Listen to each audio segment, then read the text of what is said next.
Hello students.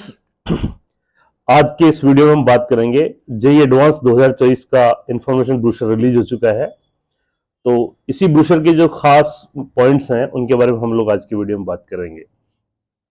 हालांकि details आप brochure के अंदर देख सकते हैं, फिर भी कुछ खास पॉइंट है जो मैं यहाँ पे आपके लिए लेके आ रहा हूँ। सबसे पहली बात तो जेई एडवांस 2024 का जो ब्रोशर अभी 1 दिसंबर 2023 को रिलीज हुआ है, ये जेई एडवांस की जो ऑफिशियल वेबसाइट है jeadv.ac.in पर अवेलेबल है। तकरीबन 120 पेजेस का ब्रोशर है और इसकी पीडीएफ फाइल वहां पे लगी हुई है, आप डाउनलोड कर सकते हैं इंग्लिश के अंदर जो है। इसके जो की पॉइंट है, खास पॉइंट, उनके बारे में बात करते हैं। सबसे पहली बात तो कि जो आईआईटी इस बार ये एग्जाम करवा रही है जेईई एडवांस 2024, वो है आईआईटी मद्रास। जैसा कि आप लोगों को मालूम है, जो टोटल 23 आईआईटीज है और वो 7 जोन में डिवाइडेड है। हर एक जोन के अंदर 3-3, 4-4, कुछ जोन में 2 भी है आईआईटीज है। तो ये जो 7 जोन है उनमें एक एक जो है कोऑर्डिनेटिंग आईआईटी होती है और हर साल इनमें से जो कोऑर्डिनेटिंग एक आईआईटी है वो एक रोटेशनल बेसिस पे जेईई एडवांस का एग्जाम कंडक्ट करवाती है। हालांकि ओवरऑल जेईई एडवांस को कंडक्ट करने की जिम्मेदारी आईआईटीज का जॉइंट एडमिशन बोर्ड है उसके पास रहती है। तो इसी रोटेशन में जैसे इस साल जो है आईआईटी मद्रास का नाम है और आईआईटी मद्रास एग्जाम वो करवा रही है। तो ये जो आईआईटी द्वारा जो कंडक्ट होता है जेईई एडवांस, आप सब लोग जानते हैं, ये इंडिया में जो 23 आईआईटी है, इंडिया के जो टॉप इंस्टीट्यूट है इंजीनियरिंग के, इंस्टीट्यूट ऑफ एमिनेंस जिसे गवर्नमेंट ऑफ इंडिया ने सेटअप किया है, उनके अंडर ग्रेजुएट प्रोग्राम्स में एडमिशन के लिए एग्जाम होता है जेईई एडवांस। हालांकि इससे पहले स्टूडेंट्स को सभी को जेईई मेन पहले देना होता है और जेईई मेन में से जो है 2,50,000 के आसपास जो स्टूडेंट है उनको एलिजिबल डिक्लेयर किया था जेईई एडवांस के लिए। और जेईई मेन जैसा कि एनटीए कंडक्ट करवाता है और जेईई एडवांस जो है आईआईटीज का जो जॉइंट एडमिशन बोर्ड है कंडक्ट करवाता है। तो जेईई मेन जो है एक फर्स्ट स्टेप या जिसे कहते हैं क्वालिफाइंग एग्जाम है जेईई एडवांस के लिए, और जो स्टूडेंट जेईई एडवांस के लिए क्वालिफाई करते हैं, एलिजिबल डिक्लेयर करते हैं, वो फिर जेईई एडवांस में अपीयर कर सकते हैं और आगे का प्रोसेस जो है उनका फिर उस हिसाब से चलता है। सो इस वीडियो में हम जो ज्यादातर फोकस कर रहे हैं जेईई एडवांस के बारे में बात कर रहे हैं। जेईई एडवांस के थ्रू जो आईआईटीज में 23 आईआईटीज में लगभग 17,400 सीट्स है, उनके जो है करीब 130 से ज्यादा प्रोग्राम है अंडर ग्रेजुएट लेवल पे। उसमें बीटेक, बीएस, बीआर, इसके अलावा 5 ईयर वाले जो है ना बीटेक प्लस एमटेक या बीएस प्लस एमएस या इंटीग्रेटेड एमटेक और इंटीग्रेटेड एमएससी, इस तरह के 130 से ज्यादा प्रोग्राम है वो ऑफर किए जाते हैं। और इसमें जो टोटल सीट्स में जो रिजर्वेशन आईआईटीज के अंदर है, वो सब लोग जानते हैं कि जनरल का जो ईडब्ल्यूएस कोटा, इकोनॉमिक सेक्शन, उसके 10% सीट्स रिजर्व है।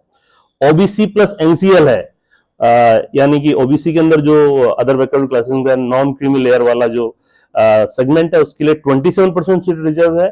इसके अलावा शेड्यूल्ड कास्ट या एससी स्टूडेंट्स के लिए 15% सीट रिजर्व है और शेड्यूल्ड ट्राइब यानी एसटी स्टूडेंट्स के लिए 7.5% सीट रिजर्व है।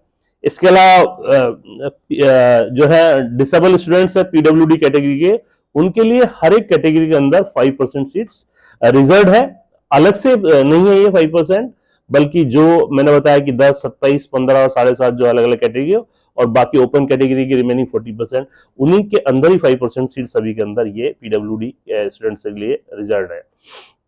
और बाकी ये सारे जो रिजर्व कैटेगरी स्टूडेंट है सभी के लिए हर एक क्राइटेरिया में कुछ ना कुछ रिलैक्सेशन दिया होता है या उनको एक रिलैक्स क्राइटेरिया के जरिए उनका एडमिशन आईआईटीज में मिलता है।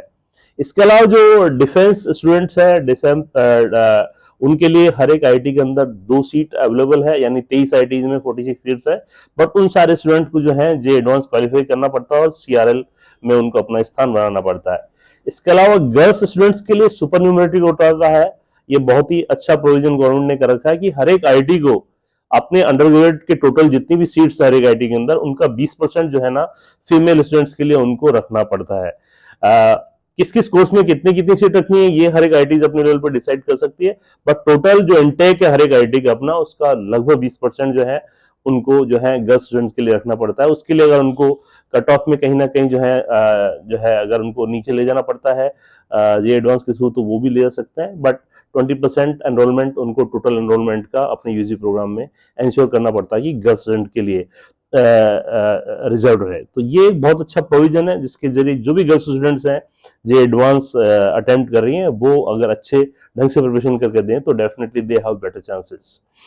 इसके अलावा फॉरेन नेशनल स्टूडेंट्स के लिए भी हर एक आईआईटीज में जो है 10% सुपर न्यूमरेटरी सीट्स अवेलेबिलिटी, जो बाकी सारी जो सीट्स हैं उनके अलग होती है, बट उसके लिए फॉरेन स्टूडेंट्स हैं वो डायरेक्टली जेई एडवांस में अपियर हो सकते हैं, जेई में बैठने की उनको जरूरत नहीं है, बट उनको जो है जेई एडवांस क्वालिफाई करना पड़ता है जो कि काफी टफ होता है नॉर्मली, और बहुत कम स्टूडेंट जो है उसको इस एडवांटेज को ले पाते हैं। इसके अलावा जो ओवरसीज सिटीजन ऑफ इंडिया और पीपल ऑफ इंडियन ओरिजिन उन सबको भी जेई मेन के थ्रू ही जेई एडवांस में आना पड़ता है और वो सीआरएल में कैटेगरी में ही वो कंसिडर किए जाते हैं। तो ये तो बात थी रिजर्वेशन ऑफ सीट्स के लिए। जेई एडवांस के थ्रू आईआईटीज जो 23 आईआईटीज है उनमें 17,400 सीट्स के अलावा भी काफी सारे कॉलेजेस हैं इंडिया के टॉप जो कि एडमिशन कंसिडर करते हैं जेई एडवांस के लिए। हालांकि उनकी काउंसलिंग अलग, वो सेपरेट लेवल पर आपको अप्लाई करना पड़ेगा हर एक कॉलेज में। उनमें से जैसे जानते हैं कि आप Indian Institute of science Bangalore जो कर्नाटका में है, Indian Institute of science education research जिसके 7 कैंपस अक्रॉस द कंट्री है, कोलकाता, पुणे, भोपाल, मोहाली, तिरुवनंतपुरम और तिरुपति और ब्रह्मपुर उड़ीसा में, इनके सबके भी जो भी एमएस कोर्सेज है बेसिक साइंसेज में उनमें आप जेई एडवांस जो है वन ऑफ द क्राइटेरियाज है। हालांकि उनका अपना एंट्रेंस टेस्ट भी होता है, आईएसआर एप्टीट्यूड टेस्ट। इसके अलावा आईएसटी यानी Indian Institute of Space Science and Technology Thiruvananthapuram Kerala में, उसमें भी जेई एडवांस के थ्रू आप अप्लाई कर सकते हैं। Rajiv Gandhi Institute of Petroleum Technology Raebareli UP में है, उसके में भी आप जेई एडवांस के रैंक के बेसिस पर अप्लाई कर सकते हैं। और Indian Institute of Petroleum and Energy Vizag यानी विशाखापट्टनम आंध्र प्रदेश में है, वहां पे भी आप जेई एडवांस के थ्रू अप्लाई कर सकते हैं। बट इन सभी इंस्टीट्यूट में आपको सेपरेटली अप्लाई करने पड़ेगा। ये जो जौसा की काउंसलिंग होती है आईआईटीज के लिए उसमें पार्टिसिपेट नहीं करते हैं। अगर आप इनमें इंटरेस्टेड हो, जेई एडवांस क्वालिफाइड है, तो आप इन इंस्टीट्यूट में अप्लाई कर सकते हैं। उसमें वो लोग सबकी अपनी अलग मेरिट बनाते हैं और फिर जो भी स्टूडेंट्स एलिजिबल होते हैं उनको वो एडमिशन के लिए कॉल करते हैं। शेड्यूल जैसा ही सब लोग जानते हैं, जेई एडवांस है इस बार 26 मई 2024 को होने वाला है, संडे के दिन, एज यूजुअल हर साल होता है। और ये खास बात ध्यान रखनी चाहिए कि कुछ भी हो जाए लेकिन एग्जाम जो है, एग्जाम की डेट नहीं चेंज होती है, 26 मई को ही एग्जाम कंडक्ट होगा। एग्जाम 2 पेपर होता है, एग्जाम में 2 पेपर, पहला पेपर 9 बजे से लेके 12 बजे तक होता है 3 घंटे का, और दूसरा पेपर 2:30 से लेके 5:30 तक होता है। और जो स्टूडेंट दोनों पेपर में बैठता है उसी को जो है रिजल्ट मिलता है और वो ही रैंकिंग के लिए कंसिडर होता है। ऑब्वियसली उससे पहले आपको जेई मेन का जो पेपर 1 होता है बीई बीटेक के लिए, वो आपको देना पड़ता है। क्वालिफाई एलिजिबल होना होता है आपको 2,50,000 स्टूडेंट्स के लिए, उसमें सभी कैटेगरी के हिसाब से रिजर्वेशन भी है, तभी आप जो है जेई एडवांस जो है अप्लाई या रजिस्टर कर सकते हैं। इसके अलावा कुछ और क्राइटेरिया है इन 2,50,000 स्टूडेंट्स के अलावा भी, कि आपकी जो एज है नॉर्मली जो है इस बार जो है अक्टूबर 1 1999 से पहले आप बोर्न नहीं होने चाहिए, लेकिन लगभग 25 साल के आसपास। कैटेगरी में जो है थोड़ा रिलैक्सेशन मिलता है, बट ओपन जो स्टूडेंट्स हैं उनके लिए यही है। इसके अलावा ये जो है 2 ही अटेम्प्ट आपको मिलते हैं। आपका ये जो 2024 है पहला अटेम्प्ट हो सकता है या दूसरा अटेम्प्ट हो सकता है, यानी कि आप क्लास 12th में जो है 2023 में आपने किया हो या 2024 में अपियर हो रहे होते हैं। ऑब्वियसली आपने 12th पीसीएम के साथ किया होना चाहिए, आपके लिए एग्रीगेट 12th में आपका 75% मिनिमम होना चाहिए, या फिर आपने जिस बोर्ड से दिया उसकी आपकी जो भी रेस्पेक्टिव कैटेगरी में उसके टॉप 20% में आपका नाम होना चाहिए या आपका स्कोर होना चाहिए। इन दोनों से कोई भी एक क्राइटेरिया फुलफिल करना पड़ता है आपको।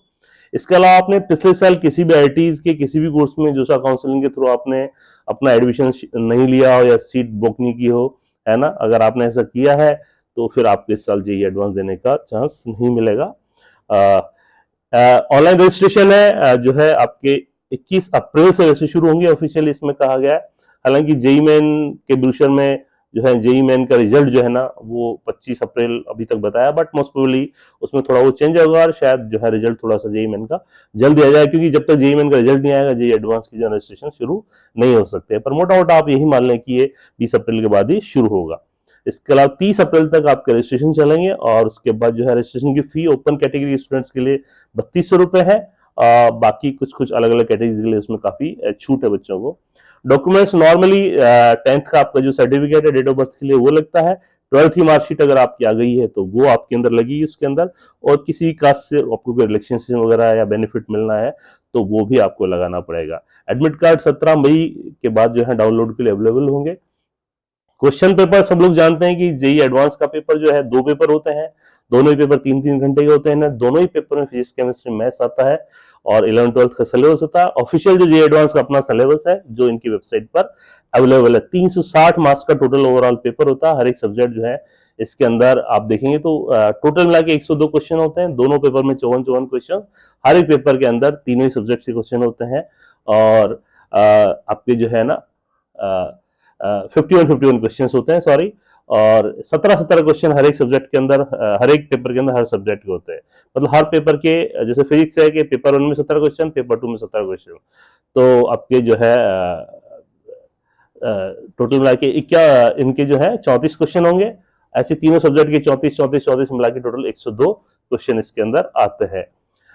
इसके अलावा जो है आपके क्वेश्चंस जो है नॉर्मली स्टूडेंट्स की जो कॉम्प्रिहेंशन कैपेबिलिटीज या उनकी जो रीजनिंग कैपेबिलिटीज या एनालिटिकल एबिलिटी उनको चेक करने के लिए काफी अच्छे लेवल के, जैसे सब लोग जानते हैं ये advance is considered one of the toughest examination in the world, तो काफी हाई लेवल के क्वेश्चंस होते हैं। और इसके अलावा कुछ क्वेश्चंस में नेगेटिव मार्किंग होती है, कुछ में नहीं होती है। लैंग्वेज जो है पेपर की इंग्लिश और हिंदी ही होगी, और मोड जो है ये एग्जाम ऑनलाइन मोड में होता है, कंप्यूटर बेस्ड टेस्ट है। और टाइप ऑफ क्वेश्चंस नॉर्मली इसमें एमसीक्यूज है, मल्टीपल सेलेक्ट क्वेश्चंस है, एमएसक्यू जिनको बोलते हैं, न्यूमेरिकल वैल्यू क्वेश्चन होते हैं, 2 तरह के नॉन नेगेटिव इंटरेस्ट भी होते हैं जिनमें आपका आंसर 1 to 9 में से कोई एक नंबर होगा। इसके अलावा जो है डेसिमल के 2 पॉइंट्स तक भी आपके आंसर्स आ सकते हैं, इस तरह के न्यूमेरिकल वैल्यू क्वेश्चन होते हैं। इसके अलावा लिस्ट मैच टाइप की क्वेश्चन भी इसके अंदर पूछे जाते हैं। तो काफी वैरायटी क्वेश्चन है जो पिछले कुछ सालों से पूछे जा रहे हैं। टेस्ट सेंटर की बात है जहां तक, तो पूरे एग्जाम की एक 223 से ज्यादा सेंटर्स की लिस्ट जोन वाइज ब्रोशर में डाली गई है। आप उनमें से 8 सेंटर चॉइस कर सकते हैं, 8 सिटीज चूज कर सकते हैं। अभी सेंटर तो एडमिट कार्ड में ही आएगा, तो कोशिश ये होगी कि आपको उन 8 सिटीज में से कोई ना कोई सेंटर आपको अलॉट हो जाए, है ना। ये आप जो है कंप्लीट लिस्ट है जो है 223 सिटीज की जो है आप ब्रोशर में देख सकते हैं। सेंटर्स तो हर एक सिटी में मल्टीपल सेंटर्स होते हैं, तो 500 से ज्यादा सेंटर्स होने वाले हैं। इसके अलावा जब जब रिजल्ट आता है उससे पहले ऑनलाइन डिस्प्ले होती है, रिस्पॉन्स शीट, आंसर की वगैरह। किसी को चैलेंज करना है आंसर की को चैलेंज भी कर सकता है, ऑब्वियसली उसके लिए एक फी उनको पे करनी पड़ती है। और उसके बाद फाइनल रिजल्ट आता है। रिजल्ट जो है 9 जून 2024 को संडे के दिन रिजल्ट आएगा, और उसके रिजल्ट के दौरान आपकी ऑल इंडिया रैंक आपको मिलती है, वो सब ऑनलाइन ही आता है आपको। और कॉमन रैंकिंग लिस्ट के अलावा जो कैटेगरी के स्टूडेंट जिनको अपनी कैटेगरी की रैंक भी मिलती है। अभी जो रिजल्ट का क्राइटेरिया उन्होंने बताया कि कॉमन रैंकिंग लिस्ट में आने के लिए आपको मिनिमम 10% हर एक सब्जेक्ट में लाना है, और ओवरऑल जो आपको 35% लाना है। बाकी कैटेगरी के स्टूडेंट्स के लिए इसमें थोड़ा सा रिलैक्सेशन रहता है। बट फ्रेंकली जब रिजल्ट आता है तो जितने स्टूडेंट उनको चाहिए, लगभग 43,000-44,000 स्टूडेंट जो है काउंसलिंग के लिए एलिजिबल डिक्लेयर करते हैं हर साल। तो इनको हर बार जो है ये क्राइटेरिया उनको रिलैक्स करना पड़ता है। जैसे इस साल भी उनको एक क्राइटेरिया 35% से कम करके लगभग जो है इनको जो है करीब 24% के आसपास लेना पड़ता है, 86 मार्क्स पे इनको ले जाना पड़ता है, और बाकी कैटेगरी में और उसको कम करना पड़ता है। और ऐसा लगभग हर साल होता है। इसके अलावा उसमें और शायद कुछ इन्फॉर्मेशन और है, जैसे आर्किटेक्चर एप्टीट्यूड टेस्ट के बारे में, थोड़ी जोसा काउंसलिंग के बारे में ब्रीफ है, सिलेबस पूरा अवेलेबल है, काफी सारे सर्टिफिकेट और फॉर्मेट्स हैं वो उसमें अवेलेबल है। थोड़े एफएक्यूज के आंसर भी आपको इसके अंदर मिलेंगे जब आप उसके अंदर जाएंगे। कोर्सेज ऑफर्ड है उसकी पूरी कॉम्प्रिहेंसिव लिस्ट है, आईआईटीज वाइज जो है कौन कौन से कोर्सेज ऑफर है, इंपॉर्टेंट डेट्स है, उनका शेड्यूल है, कॉन्टैक्ट डिटेल्स है हर एक जोन वाइज आईआईटीज की। इसके अलावा पार्टिसिपेटिंग लिस्ट जो इंस्टीट्यूट्स है उनकी लिस्ट भी है, और और भी अगर बहुत सारी इन्फॉर्मेशन जो आपको लगता है आईआईटीज या जेईई एडवांस के बारे में आपको जाननी है तो काफी डेस्क के अंदर दी हुई। तो ये था ब्रोशर के बारे में एक थोड़ा सा ब्रीफ वीडियो। ब्रीफ तो क्या कहूंगा, लगभग 14-15 मिनट का वीडियो हो गया। I hope you liked it, but make sure that you go through the information brochure if you are an aspirant for JEE Advanced 2024। और फाइनली जो भी उसके अंदर लिखा गया और जो ऑफिशियल जेईई की वेबसाइट पे अवेलेबल है। आने वाले टाइम में अगर इसमें कुछ अपडेट्स होते हैं तो आईआईटी जो है इस वेबसाइट पे डालती रहती है। I hope this video was useful for you. आपको अगर पसंद आए तो इसको लाइक करें, शेयर करें, कोई फीडबैक हो तो कमेंट जरूर करें। And all the best for your JEE advance 2024। Best wishes.